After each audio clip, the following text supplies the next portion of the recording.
राधा वल्लभ लाल की जय। सद्गुरुदेव भगवान की जय। वृंदावनेश्वरी तवैव पदारे वृंदम प्रेमामृतैक मकरन्धरशोभपूर्णं हृदर्पितं मधुपते स्मरतापमोग्रं निर्वापयत्परं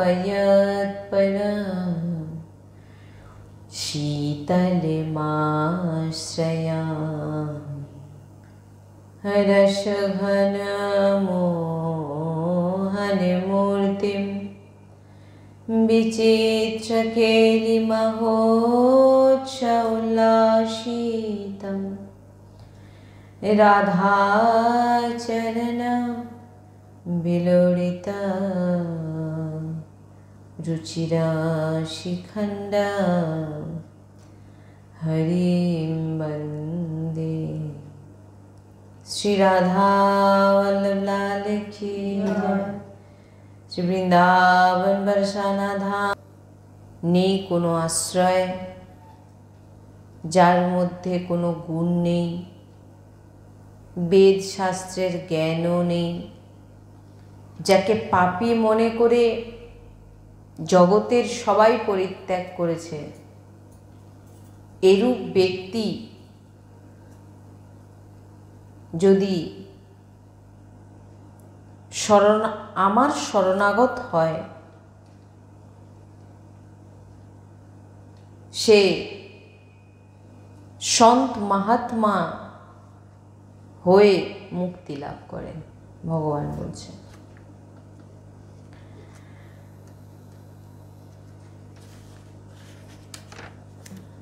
ভগবান বলছেন সর্বধর্মান পরিত্যাজ্য মামেকম শরণং ব্রজ অহম ত্বং সর্ব পাপেভ্যো মোক্ষয়িষ্যামি মা শুচি।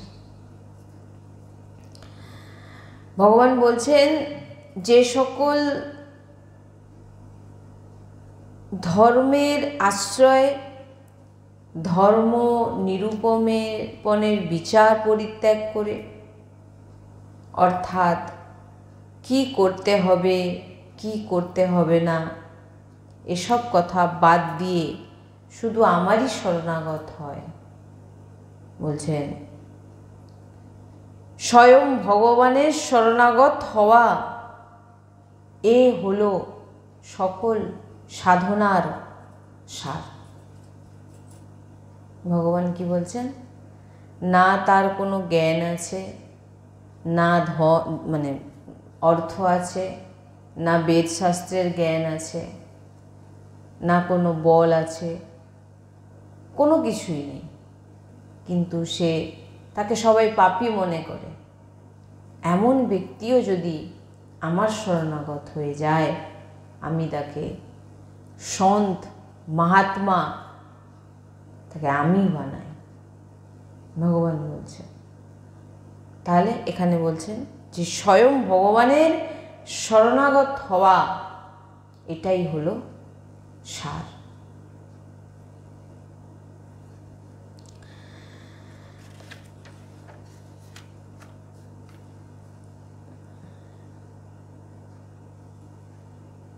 চিন্তা করে বলছেন, একটা প্রসঙ্গ শোনাই। শরণাগত কাকে বলে? যখন মহাভারতে যুদ্ধ হচ্ছিল, সেই সময় কর্ণের সঙ্গে অর্জুনের যুদ্ধ চলছিল। সেই সময় কর্ণের যে রথের চাকা, সেটা মাটিতে বসে গিয়েছিল। কর্ণ রথ থেকে নেমে রথের চাকাটি বারবার তাকে তোলার চেষ্টা করছিল আর কি। আর অর্জুনকে বলছিলেন কর্ণ যে আমি যতক্ষণ চাকাটি না তুলছি মাটি থেকে, না বার করছি, ততক্ষণ তুমি অপেক্ষা করো, তুমি কিন্তু আমার উপর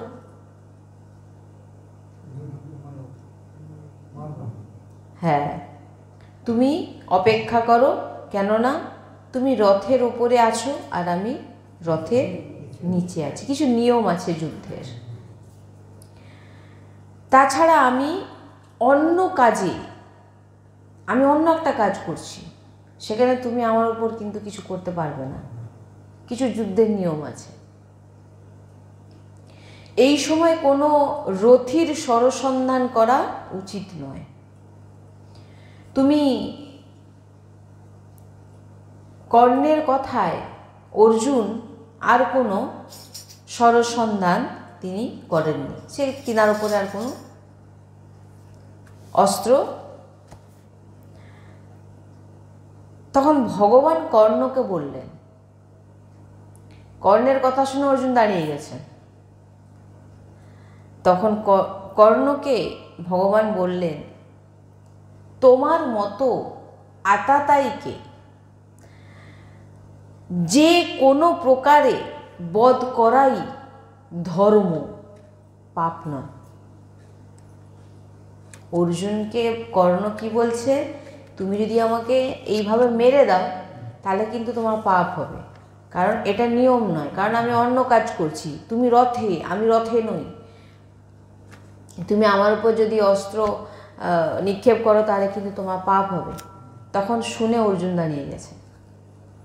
ভগবান তখন বলছেন, ভগবান বলছেন যে তোমার মতো আতাতায়ীকে যদি এই রকম অবস্থাতেও হত্যা করা হয় তাহলে কিন্তু এটাকে ধর্ম বলছে, বলছে এটাই ধর্ম,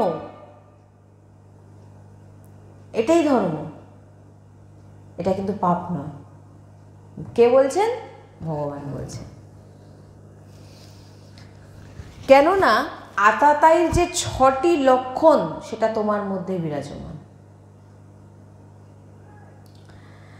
আর এখনই তো তোমরা 6 মহারথী মিলে একসঙ্গে একা অভিমন্যুকে ঘিরে ফেলে হত্যা করেছ নির্মমভাবে।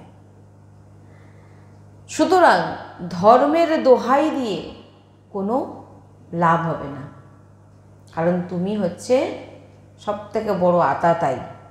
তোমাকে যদি মারা হয় সেটা ধর্ম হবে, পাপ নয়।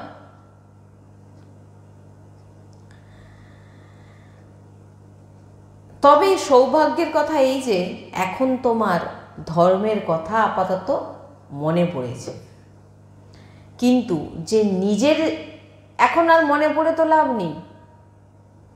যখন তোমার ধর্ম পালন করার সময় ছিল তুমি তখন ধর্ম পালন করনি, তাই ধর্মের দোহাই দেওয়ার তোমার কোনো অধিকার, ধর্মে মানে দোহাই দেওয়ার অধিকার কার? যে ধর্ম পালন করে। তো ধর্ম পালন করেনি। এই একটু সময় আগেই 6 জন মহারথী মিলে তোমরা অভিমন্যুকে নির্মমভাবে হত্যা করেছো, তাহলে এখন তুমি ধর্মের দোহাই দিচ্ছ যে ধর্মকে মানে না। এ কথা বলে ভগবান অর্জুনকে স্মরণিক্ষেপের আদেশ দিলেন। ভগবান বললেন, মার অর্জুন, এই সুযোগ। কর্ণ তখন ভূমিতে রথের চাকা তোলার জন্যে তিনি অর্জুন সরসন্ধান করতে শুরু করে দিলেন। বান এরূপ অর্জুন যদি, এবার এখানে বলছেন যে এরূপ অর্জুন যদি তার নিজের বুদ্ধিতে, এই যে তাকে ধর্মের যে কত রকম শোনালেন, এটা যদি শুনে অর্জুন যদি তার উপরে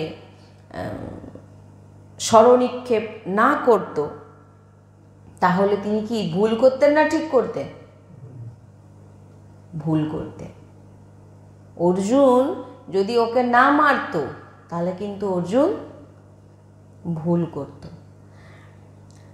তাই তিনি ধর্ম নিরূপণের ভার ভগবানের উপরে দিয়েছিলেন। এই জন্য যুদ্ধ জয়ে কে জয়ী হয়েছিল? পাণ্ডবগণ। কেন? অর্জুন পূর্ণরূপে ভগবানের শরণাগত হয়ে গেছিলেন। ভগবান যা বলেছিলেন তাতে যদি অর্জুনকে দেখুন যুদ্ধের বিপরীত পরিস্থিতি, মানে যুদ্ধ চলছে, রথে থাকা চাই, তার সামনাসামনি দুজনের অস্ত্র হাতে, তবেই গিয়ে যুদ্ধ হবে। একজন মাটিতে আছে, একজন রথে আছে, সেখানে কিন্তু সে স্বরনিক্ষেপ করতে পারবে না, স্বরনিরূপণ করতে পারবে না, তাহলে মানে বাণ চালাতে পারবে না। এটা কিন্তু বিধান, মানে এটাই নিয়ম।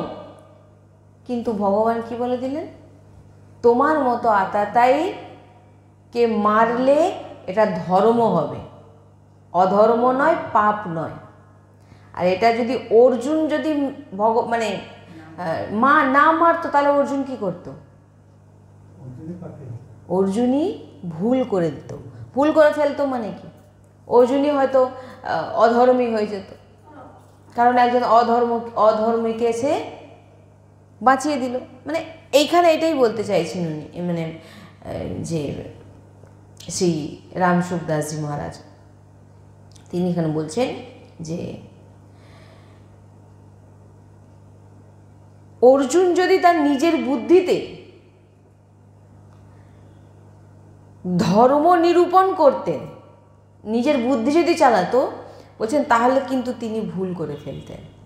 আর তাই তিনি ধর্ম নিরূপণের ভার ভগবানের উপরে দিয়েছিলেন, যে ভগবান যেটা আমাকে বলবে আমি, মানে পূর্ণরূপে এটাকে কি বলছে, শরণাগত। ভগবান ধর্মের নিরূপণ করেও ছিলেন। অর্জুনের মনে যখন সন্দেহ হয়েছিল যে আমাদের পক্ষে যুদ্ধ করা শ্রেয় নয়, অর্জুন যুদ্ধ করতে চেয়েছিলেন না। চেয়েছিলেন কি প্রথমে? যুদ্ধ করতে চেয়েছিলেন না, যে যুদ্ধ করলে আমার আত্মীয় বধ হবে, আত্মীয় বধ হলে আমার পাপ হবে, ইত্যাদি ইত্যাদি। কিন্তু অন্যদিকে অর্জুন ক্ষত্রিয় হওয়ার জন্যে তার কিন্তু যুদ্ধের চেয়ে উচিত কি করা উচিত নয়, ধর্ম কি অধর্ম কাকে বলে, এইসব ঝামেলায় তুমি কেন জড়াচ্ছ, এগুলো তুমি আমার উপর ছেড়ে দাও। কোনটা ধর্ম, কোনটা অধর্ম, কোনটা ভুল, কোনটা ঠিক, আর কোনটা করা উচিত, কোনটা না করা উচিত, এটা তুমি চিন্তা করছো না, আমার উপর ছেড়ে দাও। সর্বধর্মান পরিত্যাজ্য মামেকম শরণং ব্রজ, ভগবান বলছেন। তাই এই যে প্রসঙ্গটা এখানে উনি বলছেন যে মামেকম শরণং ব্রজ, বলছেন তুমি আমার শরণাগত হয়ে যাও। আর বলছেন যে অহম ত্যম সর্ব পাপেভ্যো মোক্ষ মমা শুচা, তোমার আর তুমি যখন কেউ এখানে বলছেন যে যখন কেউ মনে করতে মানে পারেন যে প্রথম অধ্যায় অর্জুন যুদ্ধ থেকে তিনি মনে করছিলেন যে তিনি পাপ হয়ে যাবে, এটা চিন্তা করছিলেন যে আমি যুদ্ধ করলে আমার পাপ হয়ে যাবে, আমি ইত্যাদি ইত্যাদি এরকম চিন্তা করেছিলেন। কিন্তু ভগবান সেই পাপ থেকে মুক্তি দেওয়ার প্রলোভনও দেখিয়েছিলেন, তিনি দিয়েছেন। কিন্তু ভগবানের শরণাগত হয়ে যাওয়ার পর তার কি করে তার পাপ হতে পারে, এবারে কথাটা বুঝুন। যখন এবার আমি এটা মানে আপনাদের বলছি, যখন অর্জুন যুদ্ধ করবেন না বলছিলেন, তখন কিন্তু অর্জুন বলছেন আমার পাপ হয়ে যাবে, আমার আত্মীয় বধ করলে আমি কি করে করব, আর এদিকে আমি ক্ষত্রিয়, আমার যুদ্ধ করাটাই হচ্ছে আমার সাধন, এরকম তিনি যখন দুবিধার মধ্যে ছিলেন। এবং তারপরে তিনি যখন শরণাগত হলেন, এদিকে বলছেন কি যে যখন তুমি শরণাগত হয়ে যাচ্ছ তখন তুমি কোনো কিছু করছো না, যখন তুমি শরণাগত হয়ে যাচ্ছ তখন তুমি কিছু করছো না, তাহলে তোমার পাপ হবে কি করে? ভগবান কি বলছেন যে অর্জুন যুদ্ধের থেকে সে পাপ হওয়ার কথা বলছিলেন যে আমার পাপ হয়ে যাবে, পাপ হয়ে যাবে, তখন ভগবান সেই পাপ থেকে মুক্তি দেওয়ার প্রলোভন দেখাচ্ছেন, বলছেন তুমি কি করে পাপই হবে, কারণ তুমি তো আমার অধীনে, আমার আন্ডারে। হ্যাঁ, আমার শরণাগত, তুমি আমার শরণাগত, তুমি তো কোনো কিছু করছো না, তোমাকে দিয়ে করানো হচ্ছে, সেটা আমি করছি। তাহলে পাপীটা তুমি কি করে হবে? এটা কে প্রলোভন দেখাচ্ছে? ভগবান অর্জুনকে দেখাচ্ছে। তাই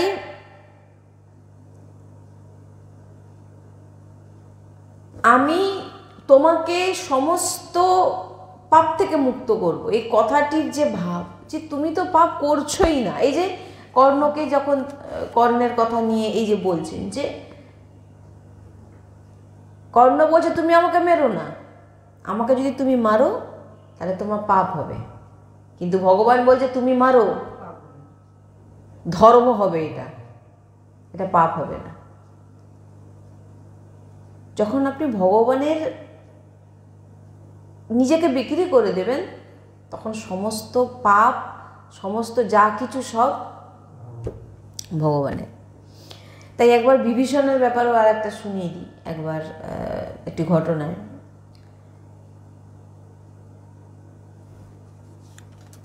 বিভীষণ ভগবান রামের অত্যন্ত শরণাগত ভক্ত, এবং শরণাগত ভক্ত যদি কোনো দোষ করে ফেলে, ভগবান সেই দোষ নিজের মনে করে, মানে ওই দোষ তার, সে দোষ করেনি, সে আমার শরণাগত, সে আমার। যখন করছে, দোষটা কে করছে? এখানে আমার ভুল, এটা কে ভাবে? ভগবান ভাবছে। এখানে সেটাই বলছেন যে বিভীষণ যখন সমুদ্র পার হন, সেখানে বিপ্রঘোষ গ্রামে তার হাতে এক অজ্ঞাত ব্রাহ্মণের হত্যাকার্য ঘটে যায়। ব্রাহ্মণের হত্যাকার্য, বিভীষণ। আর কিন্তু বিভীষণ কি ছিলেন? রামের পরম শরণাগত ভক্ত ছিলেন। রাম প্রচণ্ড পরিমাণে সেই ভক্তকে ভালোবাসতেন, এবং শরণাগত ভক্তের কোনো ভুল ভগবান তার নিজের ভুল বলে মনে করতেন। এমন সেখানকার ব্রাহ্মণেরা সবাই মিলে বিভীষণকে খুব মারধর করলেন, খুব পেটালেন, কিন্তু তিনি তাতে মরেননি, মরছেনই না। যত মারেন কিছুতেই তাকে আর মারতে পারছে না। কাকে? বিভীষণকে। তখন ব্রাহ্মণেরা তাকে শিকলে বেঁধে মাটির নিচের এক গুহায় আটকে রাখলেন। কাকে? বিভীষণকে। শ্রীরাম বিভীষণের আটক হওয়ার খবর পেয়ে তৎক্ষণাৎ পুষ্পক বিমানে সে বিপ্রঘোষ গ্রামে, ভগবান রাম বিপ্রঘোষ গ্রামে পৌঁছে গেলেন। বিভীষণের বিভীষণের খোঁজে তিনি সেখানে পৌঁছে গেলেন, এবং ব্রাহ্মণেরা শ্রীরামকে শ্রদ্ধা সহকারে আদর আপ্যায়ন করলেন এবং বললেন, হে মহারাজ, ইনি ব্রহ্ম হত্যা করেছেন। ব্রাহ্মণকে হত্যা করা, গৌ হত্যা, এগুলো খুব মারাত্মক। তো ব্রহ্ম হত্যা করেছেন, আমরা একে খুব মেরেছি, কিন্তু কিছুতেই মরছেই না। এতই মারছি যে কিছুতেই মরছে না, তাই আমরা তাকে শিকলে বেঁধে অমুক জায়গায় রেখে দিয়ে এসেছি।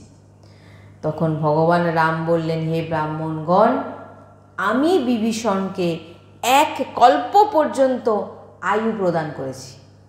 কেন মরেনি? না, বিভীষণকে 1 কল্প প্রদান করেছে, যে তাকে কি করে মরবে, তার আয়ু তো আছে, সে মরতে পারবে না। রাজ্য আয়ু প্রদান করেছি ও রাজ্য দিয়ে রেখেছি, তাকে কি করে আপনারা মারবেন? কারোর ক্ষমতা নেই তাকে মেরে ফেলার। তাছাড়া একে মারার প্রয়োজনই বা কি আছে? ভগবান বলছেন বিভীষণকে নিয়ে, যে একে মেরে প্রয়োজন, একে মারার দরকার নেই কোনো, একে মেরে লাভ কি আছে? কারণ ইনি তো আমার ভক্ত। ভগবান রাম কি বলছেন? ইনি তো আমার ভক্ত, একে মেরে লাভ কি আছে? উনি কি করেছেন? ব্রাহ্মণ হত্যা করেছেন, যেটা সব থেকে বড়। ব্রহ্ম হত্যা, গৌ হত্যা, এগুলোকে খুব বড় মারাত্মকভাবে। ইনি তো আমার ভক্ত। ভগবান স্বয়ং বলছেন যে ইনি তো আমার ভক্ত। উনি কি কাজ করেছে? ব্রহ্ম হত্যা করেছে। তো ভক্তের জন্য আমি নিজে মৃত্যুবরণ করতে প্রস্তুত। ভগবান রাম কি বলছেন? আমি আমার ভক্তের জন্যে মৃত্যুবরণ করতে প্রস্তুত, আমি মরতে রাজি আছি। কারণ ওকে তো মারতে পারবে না, কারণ ও এক কল্পতরু আয়ু আমি তাকে প্রদান করেছি, আর ওকে মেরেই বা লাভ কী হবে, কারণ ও তো আমার ভক্ত। কে বলছেন? কিন্তু আমরা এখানে নিজেরাই নিজেকে ভক্ত বলি, ভগবান বলে না, নিজেরাই নিজেকে বলি আমি ভক্ত। যেদিন ভগবান বলবেন আমার ভক্ত, সেদিন আপনি ভাববেন আপনি কিছু। ভগবান দৌড়ে চলে এসছেন, গিয়ে বলছেন আমাকেই মেরে দিন। ভগবান বলছেন আমি মৃত্যুবরণ করছি বিভীষণের জন্য। দাসের অপরাধের দায়িত্ব প্রকৃতপক্ষে তার মালিকেরই হয়। আপনি একজনকে রেখেছেন, সে যদি কোনো ভুল করে, লোক কাকে ধরবে? মালিককে ধরবে। তাহলে সে তো আমার দাস, সে তো আমার অধীনে। এবার সে যদি কোনো ভুল করে থাকে, তার সে মার খাওয়ার দায়িত্ব। হ্যাঁ, তো তাই মালিকেরই হয়, অর্থাৎ মালিকই তার দণ্ড নেওয়ার অপরাধী। সুতরাং বিভীষণের পরিবর্তে আপনারা আমাকেই দণ্ড প্রদান করুন। ভগবানের এই প্রকার শরণাগত বাৎসল্য ভাব দেখে ব্রাহ্মণ আশ্চর্য হয়ে সকলে তিনার শরণ গ্রহণ করলেন ভগবানের। তাৎপর্য হলো এই যে ভগবানের আর আমি ভগবানের, আর ভগবানই আমার, এই যে একাত্ম ভাবের মতো যে যোগ্যতা, পাত্রতা, অধিকার ইত্যাদি বলুন, এই যে আপনি বললেন আমি ভগবানের, ভগবান আমার, এরপরে যে আপনার দোষ হচ্ছে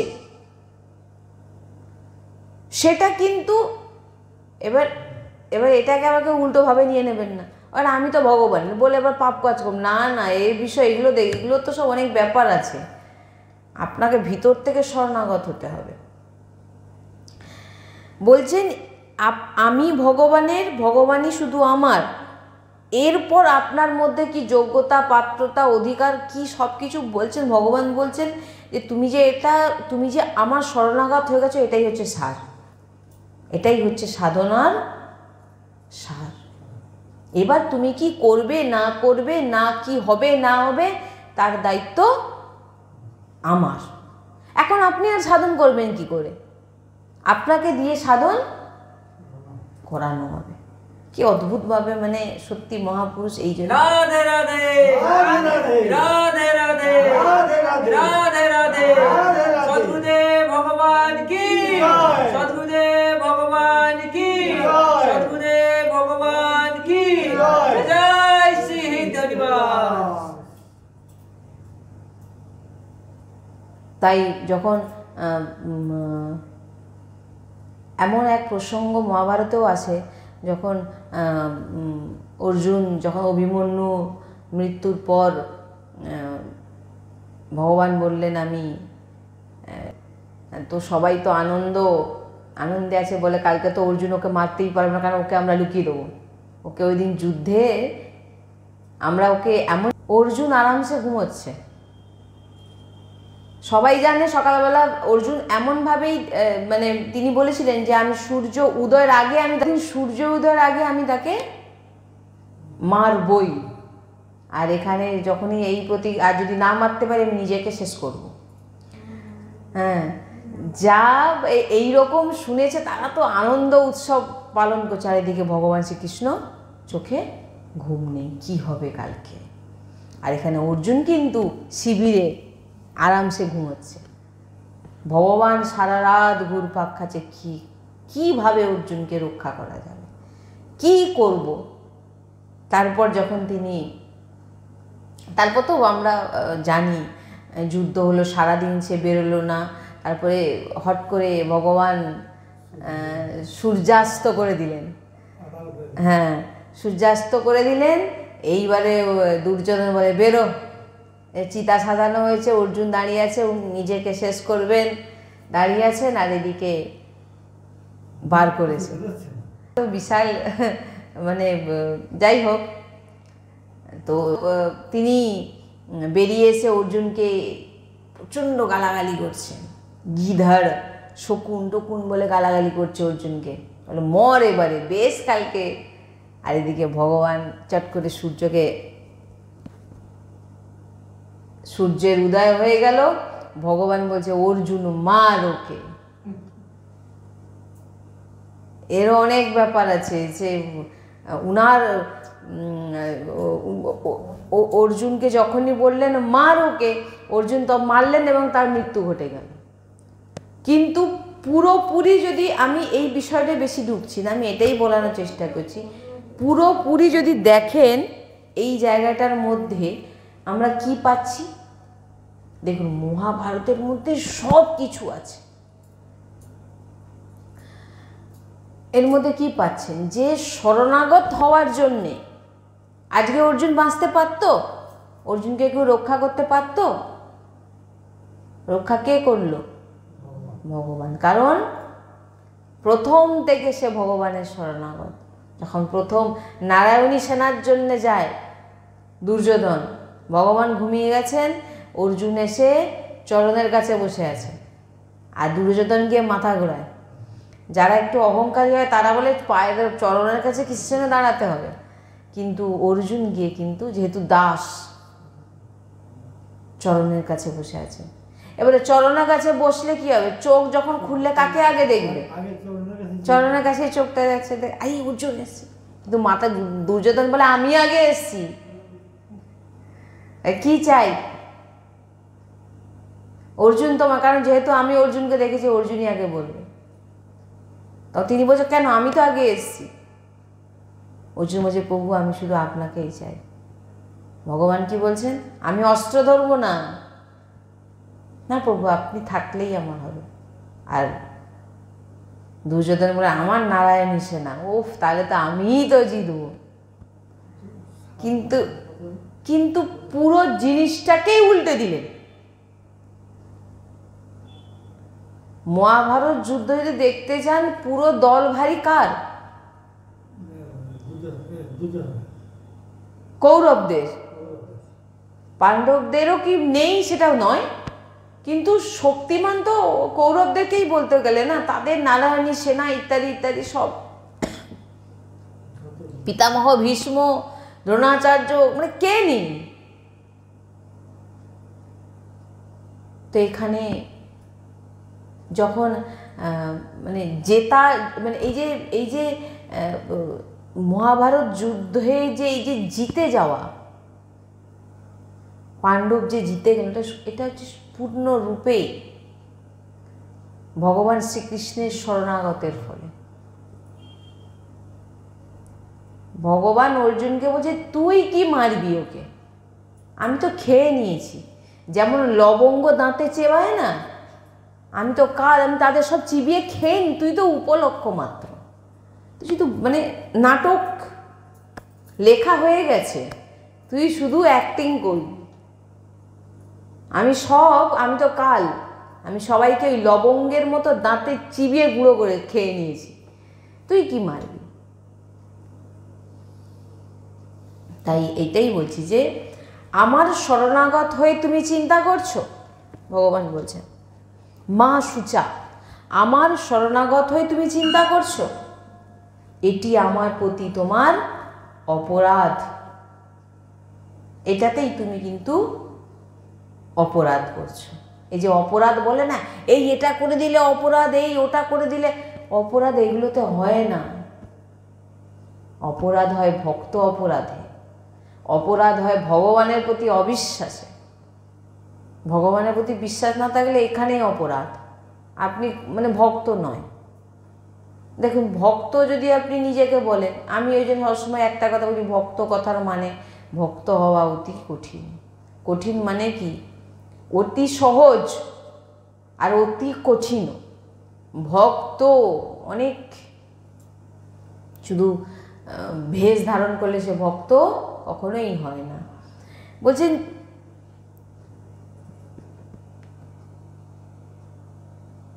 এটি তোমার শরণাগত নয়, আর তুমি শরণাগত নয়, বলছি তুমি শরণাগত হয়ে যদি চিন্তা করছো তাহলে এটি অপরাধ তুল্য, এটি তোমার অহংকার এবং শরণাগতির কলঙ্ক। আমার শরণাগত হয়েও আমার ওপর সম্পূর্ণ বিশ্বাস ও আস্থা না রাখাই হলো আমার প্রতি অপরাধ করা। এবার অপরাধ, এই যে আপনারা কিছু বলে এই এটা হাত লেগে গেছে, এই ওটায় হাত লেগে গেছে, এই অমুক, এইগুলো অপরাধ নয়, এইগুলো ভগবান দেখেনি না। ভগবান কি দেখেন? অপরাধ কিসে হয় না? আমার প্রতি বিশ্বাস না রাখা, এটাই অপরাধ। আমার ভক্তকে অপমান করা, এটা অপরাধ। নিজের দোষ সম্বন্ধে চিন্তা করা, এইটা দেখুন, নিজের দোষ সম্বন্ধে চিন্তা করা। আমরা ভাবছি হায় আমি ভজন করছি না, এটা হচ্ছে না আমার, এটা হচ্ছে না। এই যে এখানে বলছেন যে নিজের দোষ সম্বন্ধে চিন্তা করা, প্রকৃতপক্ষে নিজের বলে মানে কি তুমি করতে চাইছো। দেখুন এটা আমার কথা নয়, কিন্তু এখানে বলছে যে নিজের দোষ, আমার কি দোষ আছে। তুমি যখন কাউকে বিক্রি করে দাও সেটা কিন্তু পুরো তার হয়ে যায়, এবারে সে কিভাবে ঠিক করবে তার দায়িত্ব। তুমি যদি বলো যে আমার ভুল হয়ে যাচ্ছে, আমি দোষ করছি, আমি ইত্যাদি ইত্যাদি, তাহলে তোমার মধ্যে কি আছে? হ্যাঁ, অহংকারের বল আছে, যে আমার বলে আমি এটা করে নিতে পারবো। এখানে এটাই বলছে, কারণ দোষ দূর করবার নিজের সামর্থ্য তোমার আছে, তাই তুমি দোষ দূর করতে পারবে। কিন্তু শরণাগত ভক্ত নির্বল হয়, তার বল কে তিনায় তার বল হয় ভগবান। তাই যদি দোষ দূর করার চিন্তা না হয়, দুঃখ হয়, তাহলে দুঃখ হওয়ার তত দোষ দোষের নয়, যে ভুল হয়ে গেছে, ভুল করে ফেললাম, আপনার খারাপ লাগছে, এটা কিছু না। কিন্তু নিজেকে এই যে আমি দোষ করে ফেলেছি, হায় এবার আমার কি হবে, এইটা হলে এটা ভাবা এখানে যেটা বলছে যে এটা কিন্তু শরণাগত ভক্তের লক্ষণ নয়। আর শরণাগত ভক্ত সাধারণত, এই যে বিভীষণের কথাটা কি শুনলেন, তাহলে কি করেছিল বিভীষণ? কিন্তু পূর্ণরূপে ভগবত আশ্রয়, এই জিনিসটা বোঝাটাই হচ্ছে মেন, খুব কঠিন। শ্রী পূজ্যপাদ রামসুখ দাসজি মহারাজ এখানে বর্ণনা করছেন যে ছোট্ট শিশুর কাছে কুকুর এলে সেই কুকুর দেখে কাঁদে, সে কিন্তু চিন্তা করে না।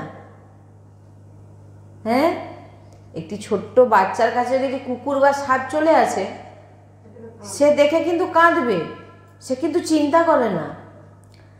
তেমনি দোষগুলোকে সহ্য না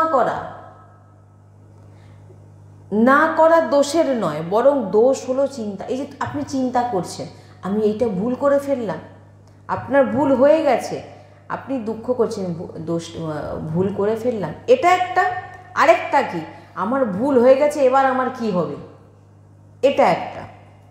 আপনার ভুল হয়ে গেছে, আপনি কিন্তু একজনের শরণাগত আছেন, তিনি সব জানেন, তিনি সব দেখছেন, আপনি একজনের অধীনে আছেন। ব্রহ্ম হত্যা জনিত ঘটনা ঘটানোর পরেও ভগবান এসে বলছে আমাকে মারো। কেন? ভগবান কি বলছেন? আমার শরণাগত যদি কোনো ভুল করে থাকে, সেই ভুলের জন্য দায়ী আমি হই। তাহলে আপনি কি করে বিচার করছেন যে আমি ভুল করেছি? তুমি কাঁদো, চিন্তা করো না, ভুল হতেই পারে। আমার গুরুজি বলেন ভুল হবে, বারবার ভুল হচ্ছে, ওঠো। কিন্তু একই ভুলকে তুমি বারবার করছো, একই ভুলকে না, ভুল হচ্ছে আবার ওঠো, আবার এগিয়ে যাওয়ার চেষ্টা করো, সেটাকে চিন্তা করো, হায় কি হবে, আমি এই ভুল করে ফেললাম, হায় আমার তার তোমার মধ্যে বল আছে কিছু করার, অহংকার আছে।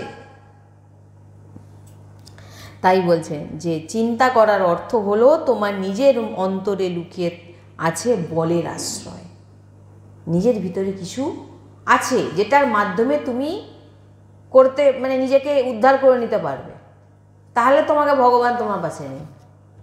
হ্যাঁ, তাই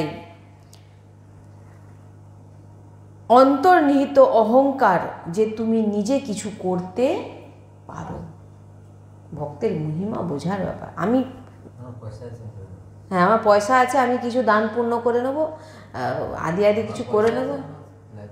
হ্যাঁ, আমার কোনো চিন্তা ভাবনার বিষয় নয়। আমার পয়সা আছে, আমার কিছু অসুবিধা হবে না। আমার টাকা আছে, কোনো পাপ করে ফেলেছি, কিছু দান পুণ্য করে আমার পাপটাকে আমি কাটিয়ে দেবো। কেউ করতে পারবে না, কেউ কোনোদিন করতে পারে না এগুলো। আমার পাপ কাটিয়ে দেবো। হ্যাঁ, পাপ কাটানো যেতে পারে, বলবো এরপরে। পাপ নিশ্চয়ই নষ্ট হয়, সেটা অর্থের দ্বারা নয়। বলছেন ভক্ত হয়ে যদি তুমি চিন্তা করো, তাহলে তোমার চিন্তা দূর হবে কি প্রকারে? লোকেও তা দেখলে ভাববে যে ভক্ত দিয়ে নিজের চিন্তা করছে। এখানে বলছে লোক কি বলবে, তুমি লোকের কথা চিন্তা করো বেশি। এই লোক আমাকে দেখলে কি বলে দেবে, তাহলে লোক এটা বলবে না যে তুমি ভক্ত হয়ে কি কেন তুমি চিন্তা করছো? তোমার জন্য তো তোমার রাধারানী আছে। মহাপুরুষদের বাণী। তুমি আমাকে বিশ্বাস না করে চিন্তা করলে এটি হবে তোমার বিশ্বাসের ঘাটতি আর কলঙ্ক। তবে আমার শরণাগতেই তুমি থাকো, আর তুমি তোমার চিন্তা ছেড়ে দাও। শ্রী রাধা বল্লভ লাল কি, শ্রী হরিবংশ।